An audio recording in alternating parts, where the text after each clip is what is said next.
I think my parents resent me for starting my own family. Posted by you/Led Owen. I had something of a revelation this weekend. I'm still processing how I feel about it and considering whether I should confront my parents. Anyway, here it is. I believe my parents resent me for starting my own family. I, 40M, come from a big family. I'm the second oldest of 9 kids. My older sister, Jane, is just a year older than me. There is a 6-year gap between me and the next sibling, then my mom had a child every 2 to 3 years. Since Jane and I were the oldest, we always helped with the younger kids and the chores around the house. In fact, it was common for my parents and other adults to refer to us as Jane and Op and the kids. It was like Jane and I weren't considered children, we were more like 2 other adults living in the house. We were homeschooled, so we were home all the time. Part of my job was to wake up, make breakfast for the kids, and get them started with their school or activities before I started my own schoolwork. Jane would sleep in because she was more of a night owl, and it was her job to help at night with the baby, because there was always a baby. Jane and I did most of the chores around the house. We took turns either cleaning the kitchen or doing the laundry, of which there was a lot. I did all the guy stuff, like mowing the yard and taking out the trash. As I got older, I would delegate some of these chores to my younger brothers, but it was still my responsibility to make sure they got done. Once I was old enough to drive, I would run errands and take the kids everywhere. I can't tell you how many times I took the kids to things like playdates or doctor's appointments. I often tucked the kids into bed and told them stories. To me, these things were just normal, but looking back, I was more like a second dad to the kids than a brother. Jane and I did have a lot of freedom as teenagers to go out with our friends, as long as the chores were done. We didn't have cell phones back then. If we wanted to go out, we would just tell our parents, and they didn't care as long as we were back by the next morning. I moved out when I was 20, but I still spent a lot of time at my parents' house, and one of my younger siblings was almost always at my house. One brother, JJ, pretty much lived with me from the age of 14 because he and our mom didn't get along. When JJ was 17, he got in a wreck and called me instead of calling Dad, because I was the one who handled those kinds of things. During all this time, my parents always talked about how important it was for Jane and me to help with the kids because they were so busy with their ministry. I can't count how many times I had to drop what I was doing to take care of something because Mom or Dad was counseling someone. Sorry, I feel like I'm rambling. I hope I've painted an accurate picture of my childhood. Let's move on. I hadn't really dated much, but when I was 25, I met and started dating Anne. We fell in love fast and got married less than a year later. My younger siblings love Anne. She's a great cook and hostess. Our house became the hangout spot. My younger siblings started calling her Mama Anne, something they still do to this day. We've now been married 15 years and have 2 kids of our own. My mom and Jane did not like Anne. Jane and Anne get along okay now, but Anne and my mom do not have a good relationship. I never understood why, but I think I've finally figured out it's because they see Anne as having taken me away. As Anne and I focused on our relationship and started a family, I spent less and less time doing things for my parents. My dad liked Anne at first, but over the past few years, their relationship has soured. Throughout the years, my dad has made comments to me about keeping up my responsibilities. One time, he called me about one of the younger kids, who had gotten in a fight with my mom, and said, "You better get your brother and change his attitude. It's not okay how he treated your mom, and you are going to make him apologize." A few years ago, Anne and I set some boundaries with my parents, telling them we were not going to raise or discipline their kids. Our home is always open to my siblings, but we no longer let my parents try to use us to straighten them up. My parents have not taken this well. About a year ago, Anne injured her foot and couldn't walk for a while. Just as she was getting better, I was diagnosed with kidney disease, which then turned into kidney failure. I've had several surgeries, with another one coming in a few weeks. It's been a rough year. During this time, my parents have not only refused to help, but they've also actively made things harder for us. Things like promising to help with our kids but then canceling at the last minute, usually because something ministry-related came up. Recently, my sister-in-law, who lives in another state, had a baby, and my mom has been staying with her and helping for the past 6 weeks. My sister-in-law has said that Mom is a godsend and is so wonderful. My dad has gone to help every weekend. This hurts me because my mom wouldn't give us a single night to help with our youngest when he was born. Anyway, I'm sorry this post has turned out longer than I thought it would.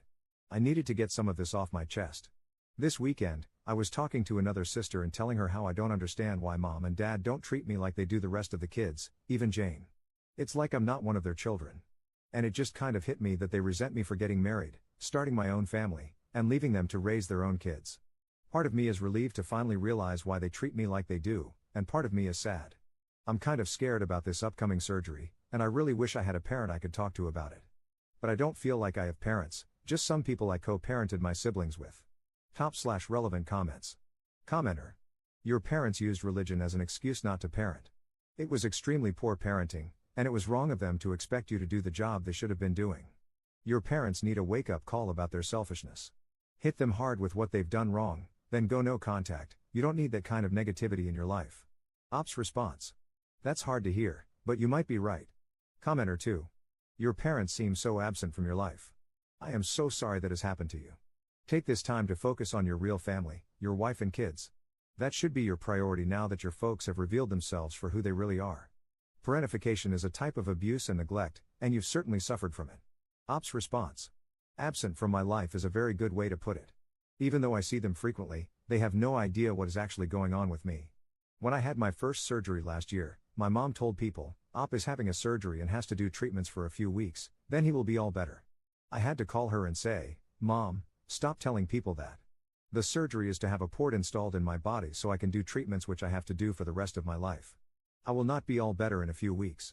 Even with that, she is completely checked out. But at least she gets to be grandmother of the year for my brother and sister-in-law. Commenter 3. Is it possible your mom is a narcissist and actually resents the attention you would have from being sick? Or maybe she is an idiot. Those seem like the only two options to me. I am so sorry you are dealing with this. Hopefully, some of your younger siblings can help you in the future. Ops response. Yes, she is a narcissist. I think she is purposely in denial about my illness because then she would have to admit that she is not helping her sick child. The younger siblings who live close have helped a lot, and the ones that don't live close have still helped with moral support. Update 2 days later. I spoke with my wife, Anne, about it last night. I said something along the lines of, I've realized that my parents resent me for starting my own family and not helping them as much, and that is why they treat me so differently. And I think you've been trying to gently tell me this for years, but I was too dense to get it. We were sitting in bed at the time, and she leaned over, patted me on the head, and said, You are so pretty. I laughed for like 10 minutes, it was a great emotional release. A lot of you said she sounds wonderful, and she really is. I just can't express how much I love her. About Jane, my older sister, Jane did get married and start a family about 2 years after I did. Jane and I had a falling out and didn't speak for several years, but we're okay now, just not very close. Our falling out was more about religion than anything. She is very religious, like my parents, while I am not. I am religious, and we attend church, but it's not our whole life like it is for my parents and Jane. Younger siblings, the youngest is 22, so they are all adults now. The second youngest passed away several years ago, so there are 8 of us now. I am very close with all my younger siblings. They still come to hang out at my house all the time, and they are all great aunts and uncles to my kids. All of them, including Jane, are upset with how my parents treated me this past year. Help with my kids. While I am disappointed in my parents for not helping, I do not need their help. Anne and I have close friends, plus we both have siblings who help. Anne's parents live far away, but they help when they can. We really are okay and feel very blessed and loved with all the help we have received. Therapy, part of my kidney treatment plan includes access to a therapist, and I love her. She has been great in helping me learn to live with an illness. I'm not sure if she is the right person to speak with about my parents, but I will ask her and see if she can refer someone if not. I will wait until after my surgery to bring this up, as I need to just focus on that right now. Setting boundaries. When I say my parents won't help, it's not that they say they won't help, it's that they offer to help and then either bail at the last minute or change the plan so much that it causes Anne and me a lot of stress. A few months ago, Anne was sick, and my mother offered to pick our kids up from school. It's a long story, but she kept changing things and making it very complicated. My youngest ended up being left alone for a little while, and he got scared. After that, I had a harsh talk with my parents and told them how disappointed I was in them and how I needed to focus on my health, but they were making things worse. I told them they are not allowed to take my kids anywhere, they are not allowed to just drop by my house, and, in fact, they are not even allowed to offer to help, because my mom doesn't take no for an answer and will nag until she wears me down. My parents were mad about this, but all 7 of my siblings took my side and rallied around me, so my parents have respected that so far. Going no contact. A lot of people recommended going no contact. I don't want that. I still love my parents, even though they have not been great parents. My kids love them too, and I don't want to take that away. They are good grandparents, when they show up. I don't think my parents are awful people, I think they had this vision of having a big family and a big ministry, and they just didn't realize the responsibilities they put on Jane and me. I have spoken to them in the past and expressed how it was messed up that they put so much on us as kids, and they have apologized. Putting my parents on blast at their church, several people recommended going to their church and telling people how they have treated me. You don't understand this church, they would praise my parents for putting God and the ministry above everything else. These super religious people are crazy. I guess that's it for now. My surgery is in less than 2 weeks, so I'm going to focus on that. I'm going to put this thing with my parents on the back burner and later decide what, if anything, I'm going to do. Thanks again to everyone for your comments, it has really helped me work through some feelings. Top/relevant comments. Commenter. I'm going to say something you should repeat to your therapist. Having part-time good parents means they were all the time bad parents. Now, just repeat that to your therapist, and they will understand. Let me explain. If you're a parent, you don't get time off or get to turn it off just because it's inconvenient. Think about your own life. You have a serious illness. Have you ever slacked off in your care of your kids? Probably not.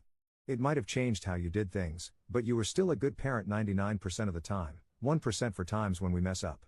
I hate to say this, but those good parent moments were nothing more than a show.